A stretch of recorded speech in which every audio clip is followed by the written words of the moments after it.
Everyone, सो आज की video में आप लोग देखने वाले हैं आरआरबी ग्रुप डी एग्जाम 18 अगस्त 2022 को पूछे गए तीनों शिफ्ट के जीके जीएस और साइंस के क्वेश्चंस का पार्ट 2 वीडियो ये आ चुका है। और जैसा कि आप लोगों ने पार्ट 1 में देखा होगा कि एक एक क्वेश्चन पे 4-5 पॉइंट बताए जा रहे थे, बस उसी तरह इस वीडियो में भी आप एक एक क्वेश्चन पे 4-4, 5-5 पॉइंट्स देखने वाले हैं, जो कि आपके लिए काफी यूजफुल रहेंगे। तो चलिए अब वीडियो को स्टार्ट करते हैं। यहाँ पे फर्स्ट क्वेश्चन है मुख्य चुनाव आयुक्त से संबंधित, जो कि पिछले पार्ट में अधूरा रह गया था। अगर क्वेश्चन पूछा जाए कि वर्तमान में मुख्य चुनाव आयुक्त कौन है, तो देखिए वर्तमान में मुख्य चुनाव आयुक्त के रूप में ज्ञानेश कुमार अभी कार्यरत है। लेकिन क्वेश्चन इस तरह से भी पूछा जा सकता है कि 26वें मुख्य चुनाव आयुक्त कौन है, तो ये भी आपका ज्ञानेश कुमार हो जाएगा। ठीक है, क्वेश्चन ये भी पूछा जा सकता है कि 25वें मुख्य चुनाव आयुक्त कौन थे, तो 25वें मुख्य चुनाव आयुक्त थे राजीव कुमार, और इन्हीं के जगह पे ज्ञानेश कुमार आए हैं। नेक्स्ट है आपका कि चुनाव आयोग का स्थापना कब हुआ है, तो देखिए चुनाव आयोग का स्थापना 25 जनवरी 1950 को किया गया है। और चुनाव आयुक्त से संबंधित अनुच्छेद कौन सा है, तो चुनाव आयुक्त से संबंधी अनुच्छेद है अनुच्छेद 324। अगर पूछा जाए कि सर्वप्रथम मुख्य चुनाव आयुक्त के रूप में कौन कार्यरत थे, तो देखिए सबसे पहले मुख्य चुनाव के आयुक्त थे सुकुमार सेन। और पूछा ये भी जा सकता है कि सबसे पहली महिला मुख्य चुनाव आयुक्त कौन थी, तो ये है आपका रमा देवी। तो इससे आप लोगों को यहाँ पे 4 से 5 क्वेश्चन मिला होगा। देखिए वर्तमान के जो मुख्य चुनाव आयुक्त थे ये ज्ञानेश कुमार, इसके पहले कौन थे 25वें, तो ये है राजीव कुमार। इसका स्थापना कब हुआ है, तो इसका स्थापना 25 जनवरी 1950 को हुआ है। डेट भले ही ना पूछे, ईयर पूछा जा सकता है। अनुच्छेद कौन सा है, तो इससे रिलेटेड अनुच्छेद है 324। पहले मुख्य चुनाव आयुक्त है सुकुमार सेन, पहली महिला मुख्य चुनाव आयुक्त है रमा देवी। तो आप यहाँ पे देख सकते हैं कि आपको एक क्वेश्चन से यहाँ पे 6-7 चीजें जानने को मिली। नेक्स्ट आपका पूछा ये जा सकता है कि वर्तमान के महान्यायवादी कौन है, तो देखिए अभी वर्तमान के महान्यायवादी है आर वेंकट रमनी, जो कि 2022 से इस पद को संभाल रहे हैं। अगर पूछा जाए कि महान्यायवादी से संबंधित अनुच्छेद कौन सा है, तो देखिए महान्यायवादी से संबंधित अनुच्छेद है अनुच्छेद 76। नेक्स्ट है आपका कि वर्तमान के सूचना आयुक्त कौन है, तो अभी वर्तमान में सूचना आयुक्त ये 2023 से इस पद को संभाल रहा है, ये है हीरालाल समरिया। ठीक है, जैसा कि मैं आप लोगों को पहले भी बोल चुकी, ये सेट भले ही 2022 का है, लेकिन हम इसमें जितना कुछ भी बता रहे वो सब अभी 2024 या 25 का जो करंट बता रहे, जो अभी पद को संभाल रहा है। यहाँ पे आपका नेक्स्ट क्वेश्चन है संतोष ट्रॉफी से संबंधित, तो देखिए वर्तमान में संतोष ट्रॉफी जीतने वाला राज्य है आपका पश्चिम बंगाल और हारने वाला राज्य है केरल। अगर पूछा जाए कि संतोष ट्रॉफी का ये कौन सा संस्करण था, तो संतोष ट्रॉफी का ये वर्तमान में 78वां संस्करण है। और अगर पूछा जाए कि संतोष ट्रॉफी विषय क्या था, तो संतोष ट्रॉफी का इस बार का विषय है आपका फुटबॉल, और ये 31 दिसंबर 2024 को आयोजित किया गया था। नेक्स्ट है आपका उबर कप, तो देखिए उबर कप पूछे या फिर थॉमस कप पूछे, ये दोनों ही बैडमिंटन खेल से संबंधित है। उबर कप चैंपियनशिप 2024 में जीतने वाला राज्य है आपका चीन, और चीन ने किसे हरा कर जीता, तो देखिए इसने हराया है इंडोनेशिया को, और इस बार चीन ने उबर कप में ये 16वां खिताब जीता है। अगर पूछा जाए कि ये उबर कप किसका कप है, तो ये बैडमिंटन खेल से संबंधित कप है, और इसका आयोजन कहाँ किया गया था, तो इस उबर कप का आयोजन 2024 में चीन के चेंगडू शहर में किया गया था। देखिए नेक्स्ट पॉइंट है आपका थॉमस कप 2024 का, क्योंकि 25 में तो हुआ नहीं, अगर पूछेगा तो 2024 का ही पूछ सकता है ना। तो देखिए इसमें जीतने वाला राज्य है चीन, और जो हारा है उसका अभी तक पता नहीं चला है। लेकिन अगर पूछा जाए कि 2022 में कौन जीता था थॉमस कप, तो 2022 में भारत पहली बार थॉमस कप जीता था। नेक्स्ट पॉइंट है आपका विटामिन से रिलेटेड, तो देखिए अगर आप 17 अगस्त वाला शिफ्ट को देखे होंगे तो उसमें भी आप लोगों ने देखा होगा कि विटामिन से रिलेटेड क्वेश्चन पूछा गया था। तो देखिए यहाँ पे कुछ विटामिन लिखे हैं, उनके नाम लिखे गए हैं, उनकी कमी से होने वाले रोग लिखे हैं, और ये मिलते कहाँ पे ये सब कुछ लिखा हुआ है। जैसा कि एग्जाम में पूछा गया था विटामिन ई, तो विटामिन ई का नाम है टेकोफेरॉल और इसकी कमी से होता है बांझपन। नेक्स्ट है आपका विटामिन ए, इसका नाम है रेटिनॉल और इसकी कमी से होता है रतौंधी रोग। ये विटामिन मिलता किस में है, तो ये गोल्डन राइस में मिलता है। नेक्स्ट है आपका विटामिन बी1, इसका नाम है थायमिन और इसकी कमी से होता है बेरी बेरी रोग। नेक्स्ट है आपका विटामिन बी12, इसका नाम है साइनोकोबालमिन और इसमें कोबाल्ट धातु मुख्य रूप से पाया जाता है। नेक्स्ट है आपका विटामिन सी, इसका नाम है एक्सकर्बिक अम्ल और इसकी कमी से होता है स्कर्वी रोग और ये पाया जाता है खट्टे फलों में। नेक्स्ट है विटामिन डी, इसका नाम है कैल्सीफिरोल और इसकी कमी से होता है रिकेट्स रोग जो कि हम लोग के हड्डियों में होता है। और विटामिन डी मिलता कहाँ है, तो ये मुख्य रूप से धूप में मिलता है, इसलिए कहा जाता है कि सुबह का धूप लेना बहुत ज़रूरी होता है। नेक्स्ट है आपका विटामिन के, तो इसका नाम है फिलोक्विनोन और इसकी कमी से रक्त का थक्का जमता है। अगर पूछा जाए कि रक्त का थक्का जमने से रोकता कौन है, तो रक्त का थक्का जमने से रोकता है हिपेरिन। तो यहाँ पे आप लोग इन सारे विटामिन को याद कर लीजिएगा। नेक्स्ट क्वेश्चन है ब्रेन यानी कि मस्तिष्क से संबंधित। तो देखिए मस्तिष्क का जो सबसे बड़ा भाग होता है ये होता है सेरेब्रम, ठीक है। और अगर पूछा जाए कि मेमोरी के लिए यानी कि याददाश्त के लिए कौन सा भाग होता है, उसके लिए भी ये सेरेब्रम ही होता है। अगर पूछा जाए कि मस्तिष्क का कौन सा भाग हाइपोथैलेमस यानी कि ताप नियंत्रक होता है, तो ये होता है सेरिबेलम। आप लोग इसमें कंफ्यूज मत होना क्योंकि एक का नाम है सेरेब्रम और एक का नाम है सेरिबेलम।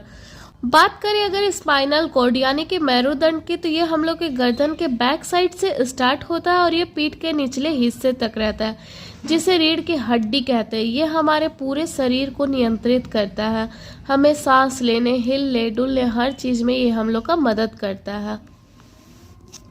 नेक्स्ट क्वेश्चन पूछा गया है कि आत्मीय सभा के संस्थापक कौन है। तो देखिए आत्मीय सभा के संस्थापक है राजा राम मोहन राय। और इसके साथ अगर आत्मीय सभा पूछा गया है तो इससे रिलेटेड और क्वेश्चंस भी पूछे जा सकते हैं। इनमें आप देख सकते हैं कि अभी तक में 17 अगस्त में पूछा गया था आर्य समाज और ये एक भूदान आंदोलन। 18 अगस्त में पूछा गया आत्मीय सभा, तो और आगे भी इससे रिलेटेड क्वेश्चंस मिल सकते हैं।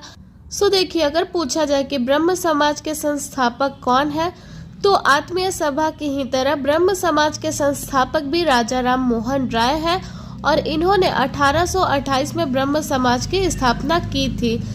नेक्स्ट है आर्य समाज के संस्थापक कौन है। तो आर्य समाज के संस्थापक है स्वामी दयानंद सरस्वती जी और इन्होंने 1875 में आर्य समाज का स्थापना किए थे।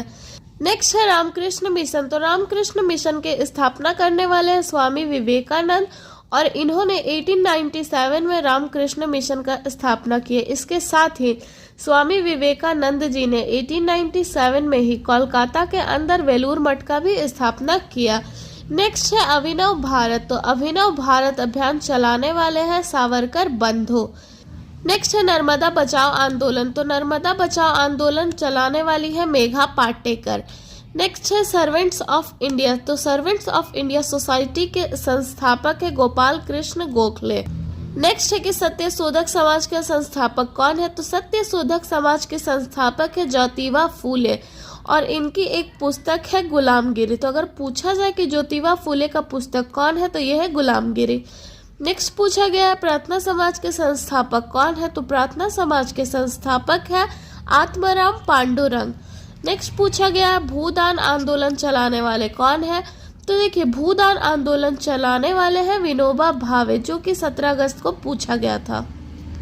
नेक्स्ट क्वेश्चन है मेंडलीफ के आवर्त सारणी से संबंधित। तो देखिए मेंडलीफ के आवर्त सारणी को 1869 में प्रस्तुत करने वाले हैं स्वयं मेंडलीफ और ये उस समय आधारित था केवल द्रव्यमान पर। मतलब ये 1869 में जब प्रस्तुत किया गया था ये उस समय आधारित था किस पे, द्रव्यमान पर आधारित था। लेकिन मोजले ने इसी आधुनिक आवर्त सारणी को 1913 में प्रस्तुत किए एक नए तरीके से, जिसमें इन्होंने आवर्त सारणी को इनके परमाणु क्रमांक के अनुसार व्यवस्थित किया। तो ये आप दोनों पॉइंट याद रखिएगा क्योंकि पूछा जा सकता है कि आवर्त सारणी को परमाणु क्रमांक में व्यवस्थित करने वाले कौन है। तो ये आपका मोजले है और अगर पूछा जाए कि सबसे पहले जो प्रस्तुत करने वाले वो कौन है, तो ये आपका मेंडलीफ हो जाएगा। नेक्स्ट क्वेश्चन में पूछा गया है फोकस दूरी यानी कि लेंस के बारे में। तो देखिए लेंस का क्षमता होता है P = 1/f। अगर आपको फॉर्मूला पता है तो आप सारा चीज बना लेंगे। अगर पूछा जाए कि लेंस की क्षमता पॉजिटिव है या नेगेटिव, तो देखिए पॉजिटिव होता है दूरदृष्टि दोष में, जिसमें उत्तल लेंस का यूज किया जाता है और इसे हाइपरमेट्रोपिया भी कहते हैं। लेंस का पावर नेगेटिव होता है निकट दृष्टि दोष में, जिसमें अवतल लेंस का यूज किया जाता है और इसे मायोपिया कहते हैं। देखिए जो पॉजिटिव वाला है जिसमें उत्तल लेंस का यूज होता है ये बड़े बुजुर्ग बूढ़ों के लिए होता है, और ये जो नेगेटिव है ये बच्चे या फिर यंग जो होते हैं उनके लिए होता है अवतल लेंस। नेक्स्ट क्वेश्चन पूछा गया है कि तारों का टिमटिमाना किस प्रकार का परावर्तन है, अपवर्तन है या फिर पूर्ण आंतरिक परावर्तन है। तो देखिए तारों का टिमटिमाना अपवर्तन है। किसी भी चीज का मुड़ा हुआ दिखना या थोड़ा ऊपर उठा हुआ दिखना ये अपवर्तन का निशान है। अगर पूछा जाए पूर्ण आंतरिक परावर्तन के बारे में तो देखिए हीरा का चमकना, ऑप्टिकल फाइबर और मृच्छिका दिखना ये सब पूर्ण आंतरिक परावर्तन में आता है। एग्जाम्पल भी पूछा जा सकता है। नेक्स्ट क्वेश्चन पूछा गया मध्य प्रदेश के खांडवा जिले से संबंधित। तो देखिए मध्य प्रदेश के खांडवा जिले में बायोमास हाइड्रोजन प्लांट है। इस प्लांट में क्या किया जाता है, तो इस प्लांट में कृषि अपशिष्ट पदार्थ या फिर जैविक चीजों से हाइड्रोजन गैस का उत्पादन किया जाता है। अब जब इस प्लांट के बारे में पूछा गया है तो और भी दो प्लांट है, जो एक आपका मध्य प्रदेश के इंदौर में ये है बायो CNG प्लांट। इसमें सड़े गले कचरे का इस्तेमाल करके बायोगैस बनाया जाता है, फिर उसका शुद्धिकरण करके CNG गैस बनाया जाता है। तो ये है आपका मध्य प्रदेश के इंदौर में। एक है आपका ग्रीनफील्ड एथेनॉल प्लांट जिसमें एथेनॉल का उत्पादन किया जाता है और ये प्लांट आपका बिहार के पूर्णिया जिले में स्थित है। नेक्स्ट क्वेश्चन में पूछा गया है राजभाषा के अनुच्छेद से संबंधित। तो देखिए राजभाषा अनुच्छेद 343 से 351 तक में इसका प्रावधान दिया गया है और अनुच्छेद 343(1) के तहत देवनागरी लिपि में हिंदी को संघ का राजभाषा घोषित किया गया है। तो अगर राजभाषा से संबंधित अनुच्छेद पूछे तो ये आपका 343 हो जाएगा। नेक्स्ट क्वेश्चन में पूछा गया लिस्मानिया रोग किसके कारण से होता है। तो देखिए ये जो लिस्मानिया रोग है ये प्रोटोजोआ से होने वाला रोग है। इस रोग का वाहक है बालू मक्खी। लिस्मानिया रोग इसको कालाजार भी कहते हैं। और अब आप ये देखिए कि प्रोटोजोआ से होने वाले रोग कौन कौन से हैं। तो इसका ट्रिक है पापा काम पे सोते हैं। पापा से हो गया आपका पायरिया, काम से हो गया कालाजार, माँ से हो गया मलेरिया, पे से हो गया पेचिस, सोते से हो गया आपका निंद्रा रोग। तो ये है प्रोटोजोआ से होने वाला रोग और लिस्मेनिया रोग को कालाजार रोग भी कहते हैं और इसका रोग वाहक है बालू मक्खी, सैंड फ्लाई। नेक्स्ट क्वेश्चन आपका पूछा गया है कि पंजाब के मुख्यमंत्री कौन है। तो अभी वर्तमान में पंजाब के मुख्यमंत्री है भगवंत मान 117 सीटों के साथ। 17 अगस्त के शिफ्ट में पूछा गया था कि कर्नाटक के मुख्यमंत्री कौन है। तो कर्नाटक के मुख्यमंत्री है सिद्धारमैया 224 सीटों के साथ। मणिपुर के अभी मुख्यमंत्री के रूप में किसी को भी नियुक्त नहीं किया गया है क्योंकि 13 फरवरी 2025 से राष्ट्रपति का शासन लागू है।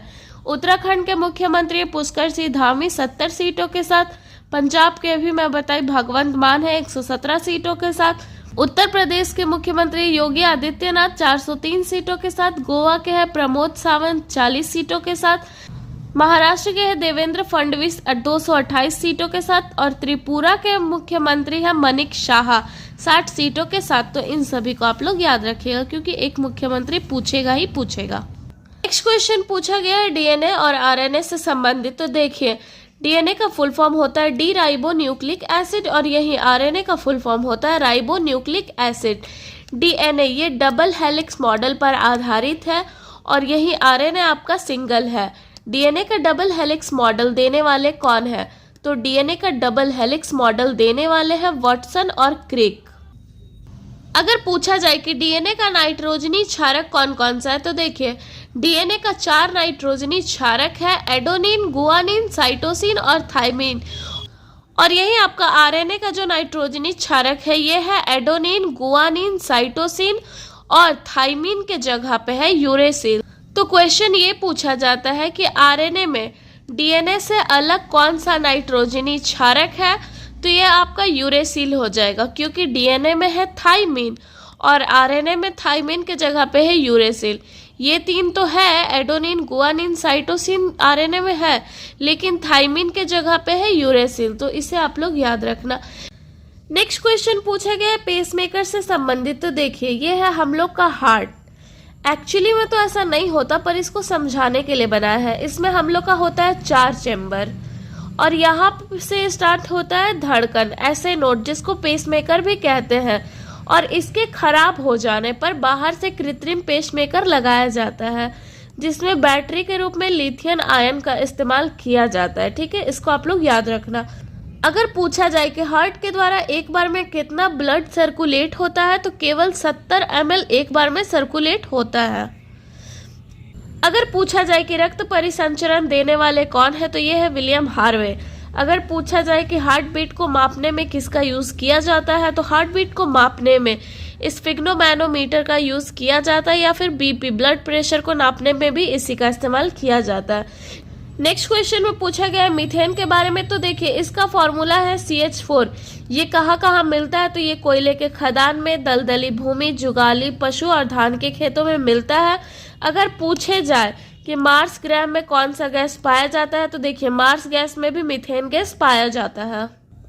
नेक्स्ट क्वेश्चन है राष्ट्रीय अनुसूचित जाति आयोग से संबंधित। तो देखिए, राष्ट्रीय अनुसूचित जाति का अनुच्छेद है 338 और 79वां संविधान संशोधन 2003 के तहत अनुच्छेद 338A आया, जिसमें अनुसूचित जनजाति का प्रावधान दिया गया। तो देखिए, अगर पूछा जाए कि अनुसूचित जाति का अनुच्छेद कौन सा है, तो अनुसूचित जाति का अनुच्छेद है 338 और अनुसूचित जनजाति का अनुच्छेद है 338A। अगर पूछा जाए कि अनुसूचित जनजाति के अभी वर्तमान में अध्यक्ष यानी कि हेड कौन है, तो ये है अंतर सिंह आर्य, जिन्हें सितंबर 2024 में नियुक्त किया गया है। और इनके पहले थे हर्ष चौहान, लेकिन अभी वर्तमान में है अंतर सिंह आर्य। और यही आपका अनुसूचित जाति में वर्तमान अध्यक्ष हेड है किशोर मकवाना, और इसके पहले थे विजय शापला। तो अभी आपका वर्तमान में है किशोर मकवाना एसटी के लिए, और एसटी के हैं अंतर सिंह आर्य। इन दोनों को ही सितंबर 2024 में नियुक्त किया गया, तो ये आप लोग याद रखना।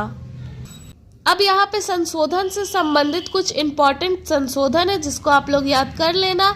101वां संविधान संशोधन है जीएसटी से संबंधित। 102वां है आपका सामाजिक और पिछड़ा वर्ग आयोग से संबंधित। 100वां है आपका 3 बीघा कॉरिडोर, जो कि बांग्लादेश वाला है।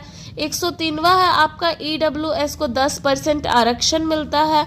104वां है आपका SC/ST सीट का आरक्षण, जो कि 10 वर्ष बढ़ा दिया गया है, और इसमें एंग्लो इंडिया को समाप्त कर दिया गया है।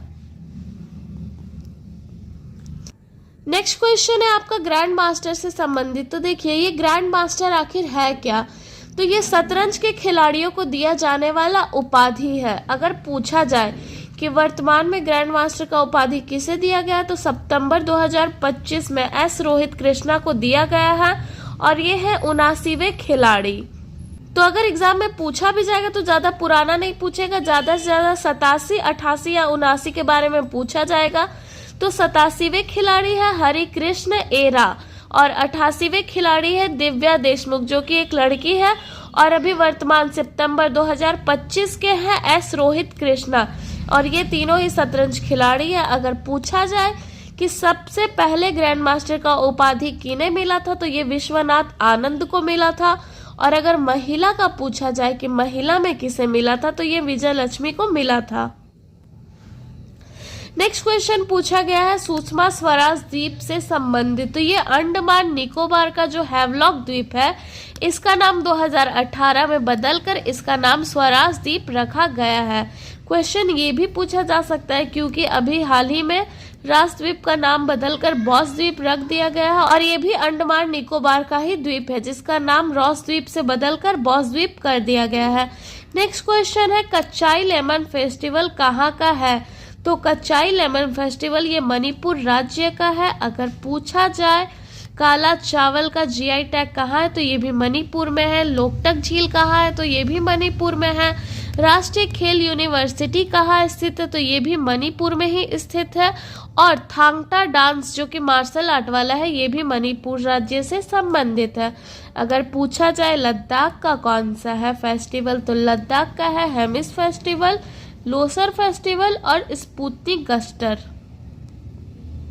यहाँ पे समाप्त होता है 18 अगस्त को पूछे गए तीनों शिफ्ट के सारे क्वेश्चन से संबंधित क्वेश्चन, एक एक क्वेश्चन पे 4-4 क्वेश्चन। तो यहाँ पे सारा कुछ समाप्त होता है। अब मिलते हैं नेक्स्ट वीडियो में न्यू टॉपिक के साथ।